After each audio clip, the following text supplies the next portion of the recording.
Hey folks, Dr. Brad Semp here, aka the Busyness Doctor, and I'd like to welcome you to another episode of the Busyness TV show. This is the show dedicated to helping you to unbusy yourself. This particular episode is brought to us by MotionLetter.com. MotionLetter is a unique autoresponder service, but it's based on video automation and video autoresponding. So you can communicate with your clients and prospects in an automated follow-up fashion by sending them videos. Very, very unique. And they're set to launch here in September. You can get some extra credits right now by registering before they launch over at MotionLetter.com. In today's episode, I'm going to cover first a factivity, a fact about video games. And then I'm going to go way back in the past. Some of my favorite video games from the old system in television. I'm going to talk about first Pitfall and second Snafu. So do you believe that video games are addictive?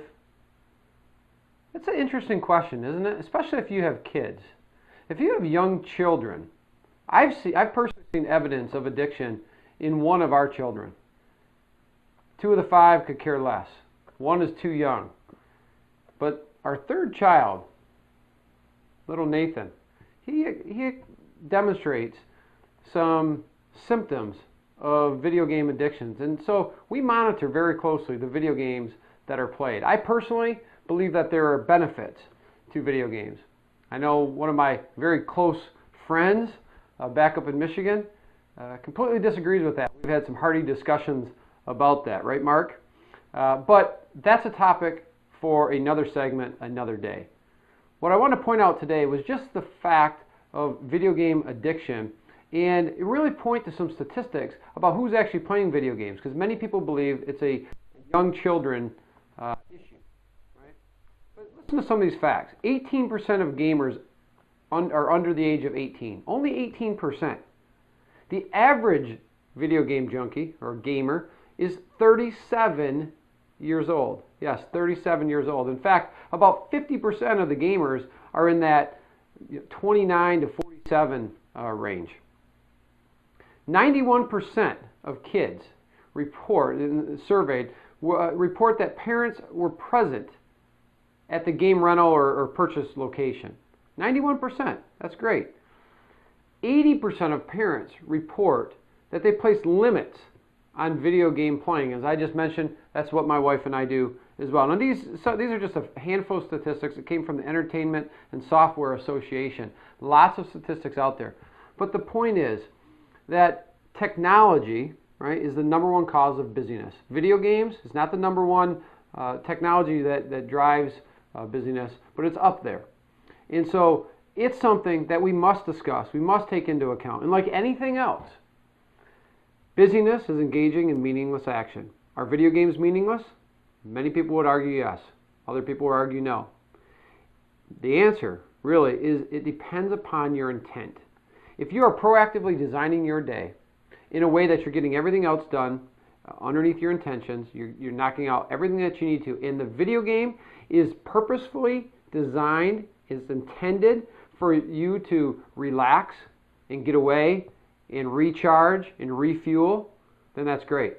Where it becomes a problem is when you get lost in that gaming world and you just go pick it up and you're playing hours and hours and hours at end at the expense of more important things, higher priority actions that need to be accomplished.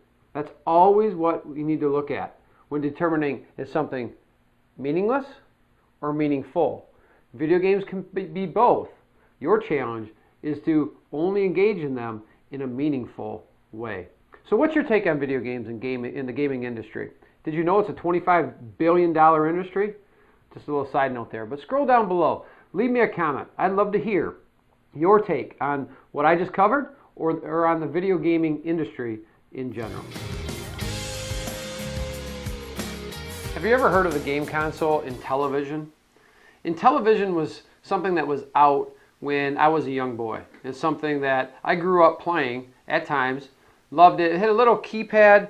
I wish I had one still. It had 9 digits on it and then a little disc in two buttons on either side. And that's how you control. That was a controller, and it was corded. There was no wireless stuff back then. And so we played many different games. I'm more of a sports type gamer. I like the football and hockey and basketball and those sort of things. But one particular game that comes to mind, I want to draw a lesson from, is Pitfall. Now in this game, I don't remember the exact goal or objective, but you had to go from one side of the screen to the other. And not just a screen, it was a scrolling screen. And you had to jump over black pits of tar and step on alligator heads and jump over scorpions and grab ropes to swing over those tar pits and so forth. And what I remember was that the faster that I went, right, the more likely that I was to fall into the pit or have my leg bit by an alligator or so forth, and so forth and so on. And I think back to that, and it's like, wow, in this world of busyness, society that we're in, how often do we put as much stuff as we can onto a checklist just to cross it off? How often do we rush? You might be in the greatest productive mind that you feel that particular day, and you're just knocking all this stuff off, paying bills, doing that, doing whatever, and we fail to really take a look at what our priorities are. We fail to just slow down, take our time, and make sure that we're working on the actions with the highest return on action, or with the highest priority. Right? So that's our challenge, is to step back and not get into a situation like Pitfall, where we're just rush across the street, stepping on alligators' heads, swinging on ropes, jumping over scorpions, and making mistakes because we're not thinking. We're not proactively thinking and designing our path to having a productive day. Personal action planning is what we call it. So I'd love to hear your take on this. Did you ever play Pitfall? Do you know what game I'm talking about? And if so, do you relate? Do you relate to the rush without actually stepping back and thinking about what you're doing? Scroll down, leave a comment. I'd love to hear from you. Now time for our unload segment, where we take a look at leverage, outsource, automation, and delegation. That's the load in unload.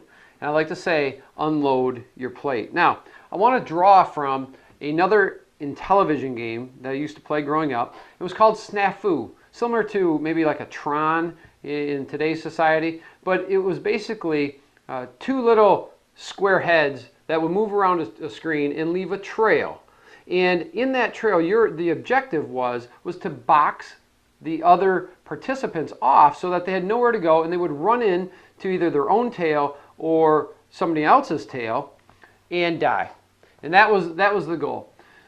When you, as an entrepreneur or small business owner, try to do everything yourself, you are basically boxing yourself in, just like Snafu, just like somebody else boxing you in, but you're doing it to yourself. Because what happens is you only have a limited amount of time in each and every day. You can only get so many actions. You only have 96 action units in every day. You still have to sleep, eat, keep yourself healthy, do all the other stuff that you have to do in life. So you have a finite amount of time to get things done. The only way to improve that is through leverage, outsource, automation, and delegation. Now, outsourcing and delegation involve having either somebody on your team or hiring somebody else to do something in a third-party capacity. Leverage is being smart about what you're working on so that you can leverage it and use it more than one way. And automation is adding automation to processes that you have designed, tweaked, and optimized. And then, and only then, that you automate them. So, have you ever played Snafu? Do you know what it feels like to be boxed in and run into your own tail or somebody else's?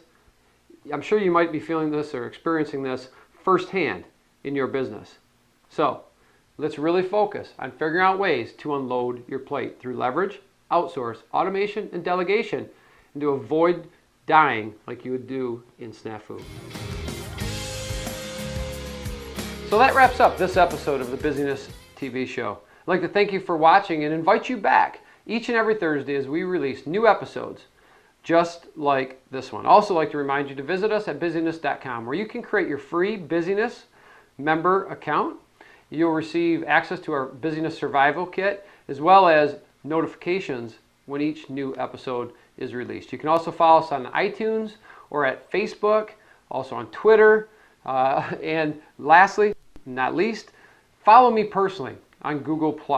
My Google profile is Brad Semp, and we're offering a free training series that's called How to Combat Busyness and Live an Unbusy Lifestyle. So I hope to see you back here next week and each week thereafter. I'm Dr. Brad Semp. Take care. Bye-bye.